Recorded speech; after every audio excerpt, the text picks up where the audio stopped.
Pradeep sir. आज हम लोग ले रहे हैं chapter number 1 NCERT 10th standard chapter 1 real numbers का 4th लेक्चर है। ठीक है, इससे पहले हम लोग फर्स्ट लेक्चर में बेसिक कर चुके थे, सेकंड लेक्चर में थियरी थी इस चैप्टर की, थर्ड लेक्चर में हमने किया exercise 1.1 and 1.2 of this chapter, और इस लेक्चर में हम करेंगे एक्सरसाइज 1.3 एंड 1.4। ठीक है, तो हम स्टार्ट करते हैं सबसे पहले exercise 1.3। Okay, so let's see. Exercise 1.3 में पहला क्वेश्चन है, वो है आपके पास prove that square root 5 is irrational. आपको यहां प्रूव करना है। Question number 1, prove that square root 5 is an irrational. मतलब कि क्या है, आपके पास जो रूट 5 है वो क्या है, इरेशनल नंबर है, ऐसा आपको प्रूव करना है। ठीक है, अब यहां पर मैं आपको एक बात और बताना चाहूंगा। 9th स्टैंडर्ड में आप पहले ही थ्योरम को प्रूव करने के मेथड्स को आप पहले ही ज्योमेट्री में पढ़ चुके हैं। उसमें हमें ये समझाया गया था कि थ्योरम को प्रूव करने के दो मेथड होते हैं। पहला होता है डायरेक्ट मेथड और दूसरा होता है इनडायरेक्ट मेथड। डायरेक्ट मेथड में जो आपके पास गिवन होता है, आप उससे से लेके स्टार्टिंग करते हैं और आप टू प्रूफ की तरफ पहुंच जाते हैं। इनडायरेक्ट मेथड में क्या होता है कि हम ये देखते हैं कि जो आपको प्रूफ करना है हम उससे उल्टा यानी थोड़ा डिफरेंट हम उसे सपोज करते हैं और फिर बताते हैं कि हमारा सपोजिशन रॉन्ग है, इसलिए ऑटोमेटिकली वो क्या प्रूव हो जाता है। इस थ्योरम में भी हम लोग यहाँ पर इसे इनडायरेक्ट वे से प्रूव करेंगे, यानी कि हमें प्रूव करना है prove that root 5 is an irrational number. क्या है, इरेशनल नंबर। हम पहले ये बताएंगे कि रूट 5 रेशनल है और फिर हम प्रूव करेंगे कि no, our supposition is wrong, हमारी सपोजिशन क्या है, गलत है, इसलिए ऑटोमेटिकली क्या कन्वर्ट हो जाएगा, ये रूट 5 हो जाएगा irrational number. Okay, so let's start. चलिए देखते हैं, यहां से इसका प्रूफ स्टार्ट होता है। ठीक है, तो हमें प्रूफ करना है रूट 5 इज एन इरेशनल। तो मैं सबसे पहले क्या लूंगा, suppose that square root 5 is a rational. क्या है वो, एक रेशनल है, एक रेशनल नंबर है। ठीक है, अब हम जानते हैं rational numbers are always of the form p upon q where q is not equal to 0, तो वो भी ऐसे ही होना चाहिए। तो चलो हम यहां मान लेते हैं therefore square root 5 is equal to a upon b। मैंने p अपॉन q की जगह a अपॉन b ले लिया। ठीक है, कोई फर्क नहीं पड़ता, आप अल्फाबेट में कोई भी डिजिट को आगे पीछे इस तरह से सपोज कर सकते हैं। ठीक है, यहां पर मैं एक साथ में कंडीशन और लिख देता हूं, एंड जीसीडी का फुल फॉर्म होता है ग्रेटेस्ट कॉमन डिवाइजर। ये क्या मैं समझा देता हूं, GCD of a comma b is equal to 1। मैंने ये लिखा है, इसका मीनिंग क्या है मैं आपको जरा समझा दूं। जीसीडी ऑफ ए बी मतलब ये जो मैंने a और b लिए हैं किसके इक्वल टू लिए हैं, रूट 5 के इक्वल टू लिए हैं। क्यों लिए हैं, क्योंकि मैंने माना है कि रूट 5 क्या है, रेशनल नंबर है। क्या है, रेशनल। अब रेशनल है तो a अपॉन b या बोलिए p अपॉन q फॉर्म में होगा, लेकिन जो हमने ये a अपॉन b लिया है ये सिंपलेस्ट फॉर्म में, यानी कि क्या है, अब इसमें ऐसा कोई भी फैक्टर नहीं है जो दोनों में कॉमन हो, ऐसा कोई भी फैक्टर नहीं है। उसे समझाने के लिए मैंने यहां लिखा है greatest common divisor of a and b is equal to 1, क्योंकि यहां इनमें ऐसा कोई भी नंबर नहीं है जो एक दूसरे में कॉमन हो, इसलिए लिखा है GCD of a b equal to 1। समझ में आ गया, राइट। अदरवाइज क्या होता, जैसे कि 2/4 लिखें, हमें तो पता नहीं कि यहाँ a और b कौन है। ठीक है ना, सपोज 2/4 होता तो क्या होता, 2 1 2 सॉरी 2 1 1 2 2 4, ऐसा भी कर सकते थे, तो आंसर और आगे आएगा। यानी कि जो आपने सपोज किया है वो सिंपलेस्ट फॉर्म में है, इसका मतलब उनके बीच में कोई भी नंबर कॉमन नहीं है। इसे समझाने के लिए मैंने लिखा है GCD of A B equal to 1। Alright, अब हम आगे चलते हैं next step, by squaring on both side, by squaring on both sides, दोनों तरफ क्या करते हैं, स्क्वायर करते हैं, तो हमें क्या मिलता है, वी गेट, पहले है रूट 5, तो आप क्या करेंगे, रूट 5 का स्क्वायर कर देंगे, सामने है a अपॉन b, इसके ऊपर भी आ जाएगा होल स्क्वायर। ठीक है, अब हम जानते हैं रूट के ऊपर जब स्क्वायर लगता है तो क्या हो जाता है, आंसर आता है विदाउट रूट वैल्यू। क्यों? क्योंकि भाई रूट 5 का मतलब होता है 5/1/2 और उसके ऊपर पावर लग गया है 2, तो 2 और 2 कट हो जाएगा, बचेगा क्या 5/1, इसलिए आएगा आपके पास आंसर 5 और यहां हो जाएगा a²/b²। ठीक है, अब हम इसको देखते हैं, हम क्या कर सकते हैं, तो देखिए इस वैल्यू को यहां ले जाएं तो हम लिख सकते हैं कि a² is equal to 5b²। तो हमें यहाँ पे क्या मिला, a² इक्वल टू 5b²। मैं इससे इक्वेशन नंबर 1 देता हूं, क्या इक्वेशन नंबर 1। अब यहाँ पे क्या है, ध्यान दिए, a² यानी कि जो भी कोई वैल्यू है a, और ये a कहां है, तो ये भाई a न्यूमरेटर में है। तो अगर आप न्यूमरेटर का जो स्क्वायर करते हैं तो जो आपको आंसर मिलता है वो आंसर क्या है, 5 का मल्टीपल ही मिलता है। कैसा मिलता है, 5 का मल्टीपल, यानी आपको a² का आंसर शायद मिल गया 5 या 10 या 15, 30, 35, समझ रहे हैं, ऐसे नंबर मिलेंगे। तो इसको समझने के लिए हमने क्या किया, इसको इक्वेशन नंबर 1 दे दिया, आगे इसका यूज आएगा। ठीक है, चलिए अब आगे बढ़ते हैं। देखिए यहां पर जो है, इसे समझने के लिए मैंने आपको थियरी में एक स्टेटमेंट दिया था जिसका नंबर है थ्योरम 1.3। थ्योरम 1.3 के अकॉर्डिंगली यहां पर एक चीज मैं लिख रहा हूं, वो ध्यान से देखिएगा कि इसका मतलब होता है कि 5 डिवाइड्स a²। 5 डिवाइड्स a², क्यों? क्योंकि यहां पर आपका जो a का आंसर आएगा वो हमेशा 5 का मल्टीपल होगा। अब 5 का मल्टीपल है तो 5 से डिवाइड तो होने ही वाला है, क्योंकि वो 5 का मल्टीपल है। 5 डिवाइड बाय 5 जाएगा, 10 डिवाइड बाय 5 जाएगा, 35 डिवाइड बाय 5 जाएगा। तो इस तरह से जो 5 का मल्टीपल है वो 5 से डिवाइड तो होगा ही, इसलिए लिखा है 5 डिवाइड्स a²। अब हमारा थ्योरम 1.3 यहां अप्लाई करते हैं तो उसके हिसाब से क्या मिलेगा, अगर 5 डिवाइड्स a² है तो क्या मिलेगा, 5 डिवाइड्स a। 5 डिवाइड्स a भाई कहां से आया, तो बाय थ्योरम 1.3 थ्योरम का स्टेटमेंट है। मैं आपको फिर से पढ़ कर बताता हूं कि अगर p कोई प्राइम नंबर हो तो if p divides a² then p divides a also for some integers, right. तो उसके अकॉर्डिंगली हमने ये लिख दिया। अब इसको एक नाम दे देते हैं। चलो भाई कौन कौन स्टार प्लस देखता है, चलो भाई उसी के हिसाब से चलो स्टार नाम दे देते हैं इसको, क्या देते हैं नाम, स्टार 1। ठीक है, तो ये इक्वेशन बन गई हमारी कौन सी, p divides a that is your 1 star, 1 star. ठीक है, आगे बढ़ते हैं। आगे बढ़ने के लिए देखिए आपने क्या बता दिया, यू हैव एक्सप्लेन्ड कि आपका जो a जो कि क्या है, आपका न्यूमरेटर है, ये जो न्यूमरेटर है वो 5 से डिवाइड होता है। अब आपको इसके डिनोमिनेटर की तरफ जाना पड़ेगा और यहां भी समझाना पड़ेगा कि ये डिनोमिनेटर भी क्या होता है, 5 से डिवाइड होता है। तो उसके लिए हम क्या करेंगे, हम एक और नंबर लेंगे। ठीक है, कैसे, तो हम लिखते हैं उसके लिए टेक अनदर नंबर। तो हमने एक दूसरा नंबर लिया। अब दूसरा नंबर कैसा होगा, क्योंकि अगर आपको ये प्रूफ करना है कि दोनों में सेम नंबर है तो वो उसी के जैसा दिखना चाहिए। तो a जो था, a कैसा है, ऐसी वैल्यू आती है में जो 5 से डिवाइड होती है। तो a के इक्वल टू आप क्या लिख सकते हो, 5, मैंने यहां लिख दिया, चलो b1, मैंने क्या लिख दिया 5b1। यहां आप कुछ भी लिख सकते हो, a b c d में आप a तो नहीं लिख सकते, पर उसके अलावा b1 c1 b c ऐसा कुछ भी नंबर लिख सकते हैं, आपकी चॉइस। और ये भी जरूर बताना है कि ये जो b1 है ये आपका कैसा नंबर है, बिलोंग्स टू n, यानी कि नेचुरल नंबर है। कैसा नंबर है, नेचुरल नंबर है।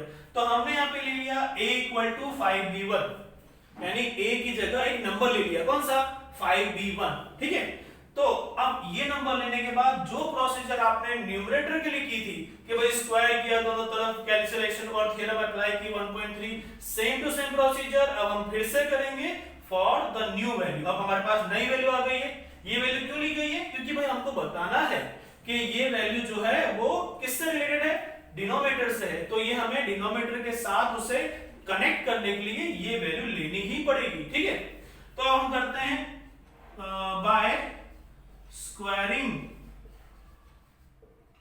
squaring on both sides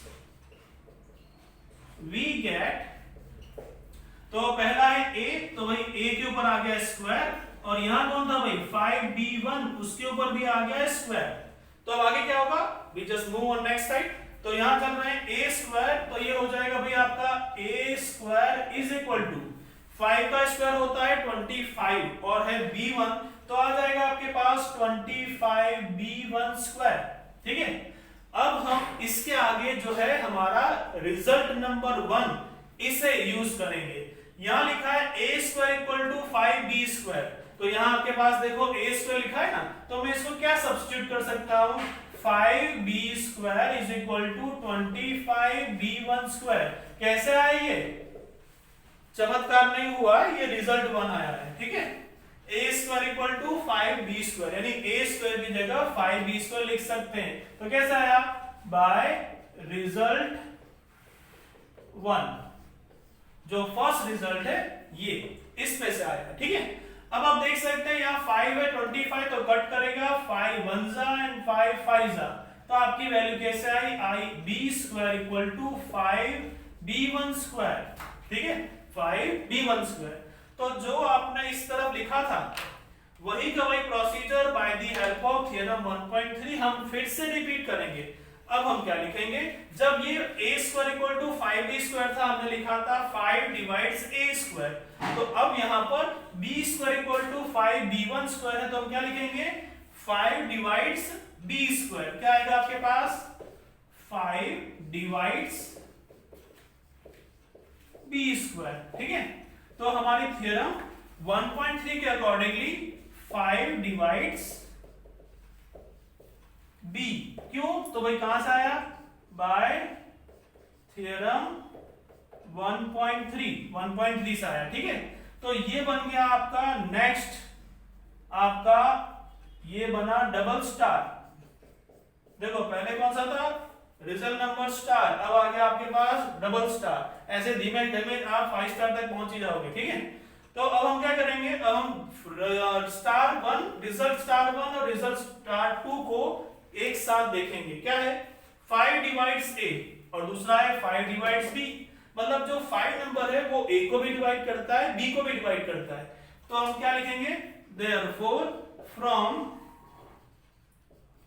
star 1 and star 2 5 divides both a and b, यानी कि जो 5 है वो a और b दोनों, यानी न्यूमरेटर डिनोमिनेटर दोनों को डिवाइड करता है। इसका मतलब क्या हुआ, therefore 5 is common in both of them. ये क्या है, दोनों में कॉमन है, पर ये तो गलत हो गया ना, क्योंकि हमने तो माना है यहाँ पे, ये देखो कि इनमें तो कुछ भी कॉमन नहीं है, कॉमन तो सिर्फ 1 है। तो हम क्या लिखेंगे, but but but GCD of AB A, B is equal to 1। तो इससे क्या हो रहा है, हमें कॉन्ट्राडिक्शन मिल रहा है, यानी कि कुछ गलत हो रहा है। ठीक है, तो क्या लिखेंगे, therefore we got contradiction, हमें क्या मिला, गलत मिला। therefore our supposition was wrong, हमारी सपोजिशन जो थी वो गलत थी। तो हमारी सपोजिशन क्या थी कि ये रेशनल है, अगर वो गलत थी तो क्या हो गया, ये इरेशनल है। Hence square root 5 is an irrational number. ठीक है, सो दिस वे हमने ये प्रूफ कर दिया कि स्क्वायर रूट 5 कैसा है, इरेशनल नंबर है। ठीक है, आप इस पूरे के पूरे प्रूफ को अच्छे से एक दो बार देखें, उससे फिर अपने आप एक दो बार ट्राई करें, तो 100% इस तरह के प्रूफ दैट कोई भी हो, क्योंकि देखिए वैल्यूज चेंज होती रहती है। यहाँ पर ये सम रूट 5 का है, आपको पेज नंबर 12 में, टेक्स्ट बुक में पेज नंबर 12 है, उसमें थ्योरम 6, वहां पे आप देख सकते हैं उधर रूट 2 को प्रूफ किया हुआ है। इसके अलावा root 7, root 11, root 13, root 17, last root 17 वाला क्वेश्चन आया था। यानी कोई भी दूसरे क्वेश्चन यहाँ चेंज होते रहते हैं। तो आप क्या कर सकते हो, इस रूट 5 की जगह दूसरी वैल्यूज रखकर भी इसी तरह से सेम टू सेम मेथड से उसे प्रूव कर सकते हैं। ठीक है, तो अब हमारा क्वेश्चन नंबर 1 हुआ कंप्लीट। अब हम चलते हैं क्वेश्चन नंबर 2 की तरफ। ऑलराइट, अब हम चलते हैं सेकंड क्वेश्चन की तरफ 1.3 एक्सरसाइज में। सेकंड नंबर है प्रूव दैट 3 प्लस रूट 5, यहां है prove that 3 plus 2 root 5 is irrational. क्या है ये, इरेशनल नंबर है, ये बताना है। ठीक है ना, तो इसके आपके पास देखिए, मैं आपको ये सम दो अलग अलग मेथड से सॉल्व करता हूं। पहला है जो आपकी टेक्स्ट बुक का मेथड है, यानी एनसीईआरटी का। उसमें हम क्या करते हैं, उसमें देखिए यहां पे उसके मेथड में ऐसा होता है कि let x is equal to 3, sorry not x, आप यहां लिखेंगे let 3 plus 2 root 5 is an या इज अ रेशनल नंबर। ये क्या है, एक रेशनल नंबर है। क्या है, रेशनल नंबर। तो हम क्या कर सकते हैं, 3 प्लस 2 रूट 5 को लिख सकते हैं is equal to a upon b। क्या लिख सकते हैं, a अपॉन b। ठीक है, तो अब हम क्या करेंगे, इसके बाद नेक्स्ट स्टेप में 2 रूट 5 यहीं रह जाएगा और उधर हो जाएगा a अपॉन b, और ये प्लस 3 यहां से वहां जाएगा, बन जाएगा -3। डिनोमिनेटर में कुछ नहीं तो 1 रखा। अब यहाँ b और 1 का एलसीएम निकालेंगे तो आएगा b। तो आपको क्या करना पड़ेगा, to make denominator same you have to multiply b on numerator and denominator. तो आपको क्या मिलेगा वो देखते हैं, a 3b divided by b। But हमें तो वैल्यू खाली किसकी चाहिए, इसकी चाहिए ना। तो हम यहाँ सबसे पहले तो ये जो 2 रूट 5 का जो 2 है वो उस तरफ ले जाते हैं। ठीक है, तो आपको क्या मिलेगा, square root 5 is equal to, ये 2 मल्टीप्लाई में सामने जाएगा डिवाइड, तो a 3b divide by 2b। ठीक है ना, तो ये हो गई आपकी value. But we know that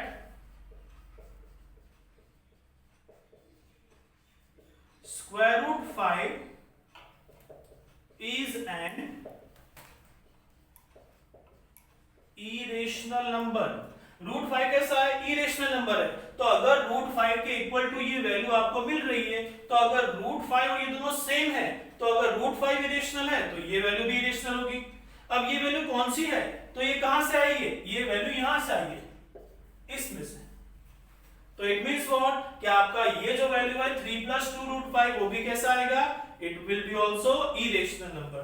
therefore 3 plus 2 root 5 is also an irrational number। ये भी कैसा है, एक irrational नंबर है। ठीक है, तो ये हुआ आपका टेक्स्ट बुक का मेथड। अब मैं आपको एक और सम, यही पैटर्न का, मतलब आप इस सम को और दूसरे कौन से मेथड से कर सकते हैं वो भी देखिए। इसमें क्या होगा, वापस वही सम है, prove that 3 plus 2 root 5 is an irrational। वही प्रूफ कर रहा हूं मैं, same to same sum but by different method. यहां पर मैं सॉल्यूशन में स्टार्ट कर रहा हूं, लिख रहा हूं सबसे पहले लेट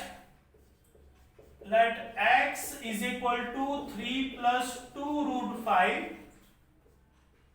इज एन या इज अ रेशनल। मैं मान लेता हूं कि यहां जो वैल्यू है उसको मैंने x इक्वल टू लिखा है, मैंने बोला है कि ये क्या है, रेशनल नंबर है। क्या है, रेशनल नंबर है। अब मैं क्या करूंगा, by squaring on both sides we get, देखो स्क्वायर करने के पीछे ये रीजन है कि कोई भी इरेशनल नंबर होता है तो वो स्क्वायर के बाद यानी क्या होगा, आपका अंदर उसमें कोई रूट रहेगा नहीं। लेकिन अगर यहां पर रूट रहा तो इसका मतलब ये होगा कि वो वैल्यू क्या है आपकी, रेशनल नहीं हो सकती, वो इरेशनल ही है। ठीक है ना, तो चलो स्क्वायर लगा लेते हैं। यहां पे आ गया x का स्क्वायर, सामने आ गया 3 प्लस 2 रूट 5 का होल स्क्वायर। ठीक है, नाउ हियर x स्क्वायर का स्क्वायर क्या आएगा भाई, x का स्क्वायर x स्क्वायर, और यहां अप्लाई करेंगे हम लोग a plus B whole square. तो उसका फॉर्मूला तो पता है ना, चलो लिख देता हूं, a plus B whole square is equal to A square plus 2ab plus B square. तो ये फॉर्मूला जो है आपको याद ही होगा, उसे अप्लाई करेंगे तो क्या मिलेगा 3 का स्क्वायर, पहले आएगा 3 का स्क्वायर प्लस 2 यहाँ 3 यहाँ पर 2 रूट 5 और प्लस 2 रूट 5 का होल स्क्वायर। अब आपको इसको सॉल्व करना है। 3 का स्क्वायर 9, यहाँ 2 3 जा 6 6 2 जा हो गया 12 रूट 5 प्लस 2 का स्क्वायर होगा 4 और रूट 5 का स्क्वायर होगा 5। तो 4 इंटू 5 4 5 जा हो गया 20। तो आपको मिल गया 20 प्लस 9 मिलके हो गया 29 प्लस 12 रूट 5। ये क्या है? ये है आपका x स्क्वायर का आंसर। मतलब जो हमने x रेशनल माना था उसका जब स्क्वायर निकाला तो भी उसका आंसर कैसा आया? इरेशनल के साथ आया। कैसा आया? यानी कि रूट 5 आया, इधर रूट हटा नहीं। इसका मतलब ये हुआ कि ये वैल्यू कैसी है? ये वैल्यू इरेशनल है। ठीक है, इसके साथ आप यहां दो चीज और लिख सकते हैं कि 12 is your rational number and root 5 is your irrational. तो मैं पहले ये लिख दूं that here but root 5 is an irrational, therefore and 12 का मल्टीप्लिकेशन है। 12 क्या है? Rational. The product of rational and irrational will give you always irrational. The product of rational and irrational is always irrational। क्या है? वो हमेशा irrational number ही होगा। Therefore 3 plus 2 root 5 3 plus 2 root 5 is an irrational। Okay, सो इस तरह से आप चाहे ये मेथड फॉलो करें कि ये मेथड फॉलो करें, दोनों ही करेक्ट हैं। ये हमारे टेक्स्ट बुक का है, ये मैंने आपको एक एडिशनल मेथड सिखाया। आप दो में से किसी को भी ट्राई करें, दोनों ही आपके लिए सही है। ठीक है, now let's move with the last question of this exercise, question number 3। Okay, अब हम पहुंचे हैं third question, question number 3 of exercise 1.3। यहां पर आपको प्रूव करना है prove that the following are irrationals. तो हमारा सबसे पहला क्वेश्चन है 1 upon square root 2। 1 upon square root 2, हमें ये प्रूव करना है कि ये क्या है? इरेशनल नंबर है। तो सबसे पहले हमारा मेथड वही रहेगा जो हमारे टेक्स्ट बुक में बताया है। हम सपोज करेंगे पहले कि ये क्या है? रेशनल नंबर है। तो हम देखते हैं। सो इसका सॉल्यूशन यहां से स्टार्ट हुआ। Let 1 upon square root 2 is an irrational. ये कैसा है? इरेशनल है।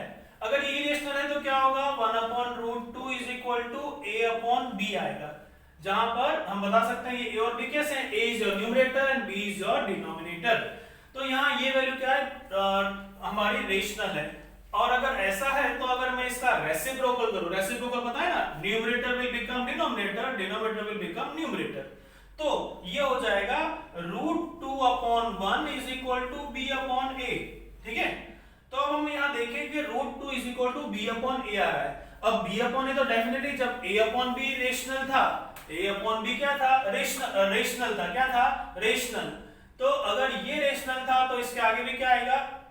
जस्ट सेकंड, मैंने यहाँ मिस्टेक कर दी। Let this is an is a rational. क्या है? रेशनल। अगर वो रेशनल होगा तो इसके तरह होगा और उसका रेसिप्रोकल भी क्या होगा? रेशनल ही होगा। But square root 2 is an irrational. But square root 2 कैसा होता है? इरेशनल होता है। Therefore b upon a is also an irrational. क्या हो जाएगा? इरेशनल। अब ये वैल्यू निकली कहां से? तो डेफिनेटली ये निकली यहां से। तो क्या आ जाएगा? Therefore 1 upon square root 2 is an irrational. ठीक है, यहां पे मैं एक और चीज बताना चाहूंगा। सम हमारा 1 अपॉन रूट 2 था, हमने सबसे पहले माना 1 अपॉन रूट 2 क्या है? रेशनल। तो हमने उसे p बाई क्यू यानी कि a अपॉन b फॉर्म में लिखा। फिर हमने उसका रेसिप्रोकल किया। रेसिप्रोकल के बाद जो आपको b अपॉन a मिला, ये क्या है? विच इज रेशनल, वो क्या है, रेशनल ही है, लेकिन वो किसके इक्वल है, रूट टू के इक्वल है, और रूट टू क्या है, इरेशनल है। तो अगर रूट टू इरेशनल है तो इसके हिसाब से बी अपॉन ए बी क्या होगा, इरेशनल। लेकिन हमने तो सपोज किया था वो क्या है, रेशनल, तो हमें क्या मिलेगा, वी गॉट कॉन्ट्राडिक्शन।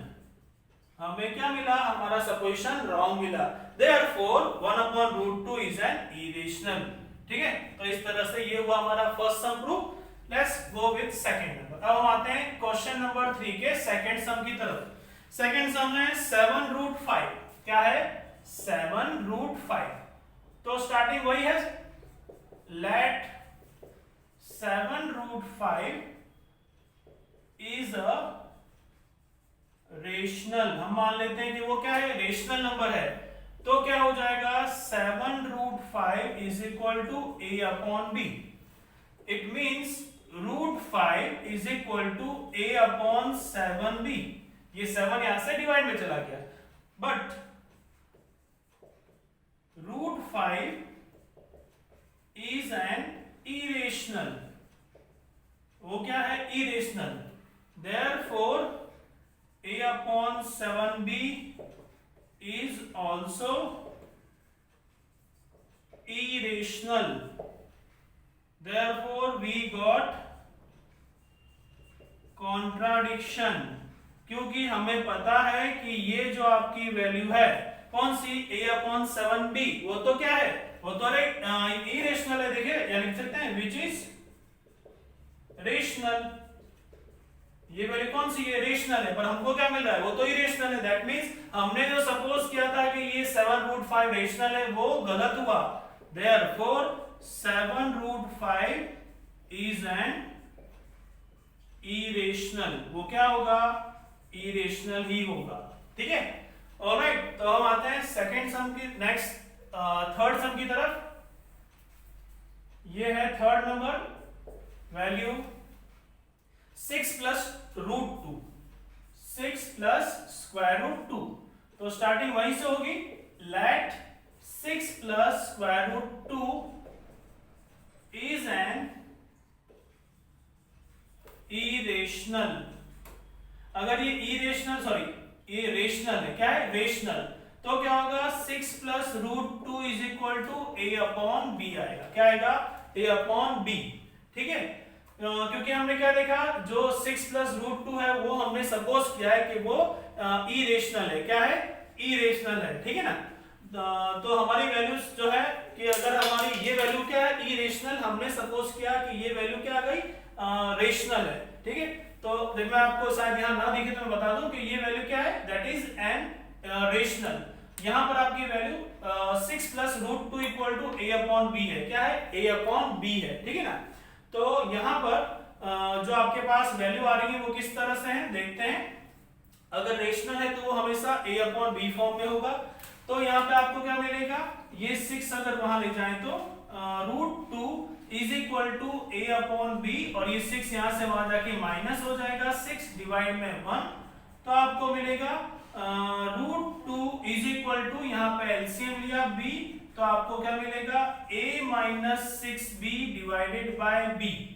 अब वही बात फिर से कि but square root 2 is an irrational. Square root 2 क्या होता है, इरेशनल होता है।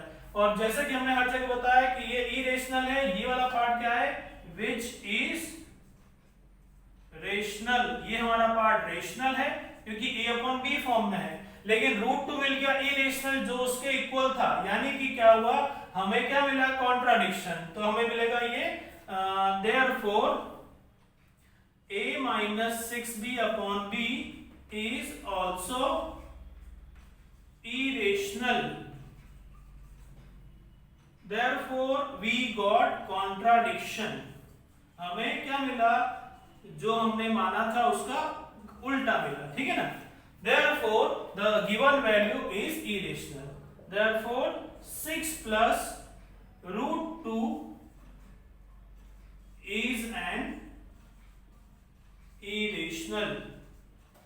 क्या आएगी वो, irrational आएगी। ठीक है, सो बस आपको इसी तरह से ये सारे सम जो है वो सॉल्व करने हैं। ठीक है, यहाँ हमारा एक्सरसाइज 1.3 का एंड होता है, ठीक है। इसके अलावा जो अगली एक्सरसाइज है 1.4 वो आप डेफिनेटली मेरे नेक्स्ट लेक्चर में देख पाएंगे। तो यहाँ पर इस एक्सरसाइज में हमने देखा कि किस तरह से हम लोग इरेशनल को बाय थ्योरम हम सपोज करके उसे प्रूव करते हैं कि हमारा सपोजिशन रॉन्ग है, और इस तरह से आप एक्चुअल जो प्रूव करना है उसे प्रूव कर पाते हैं, ठीक है। ये आप वीडियो अच्छे से ध्यान से देखिए एक दो बार। अगर कोई डाउट या कंफ्यूजन हो तो आप मुझे कमेंट बॉक्स में लिख सकते हैं, और अगर कोई डाउट है तो मुझे आप कांटेक्ट भी कर सकते हैं। Okay, thank you very much.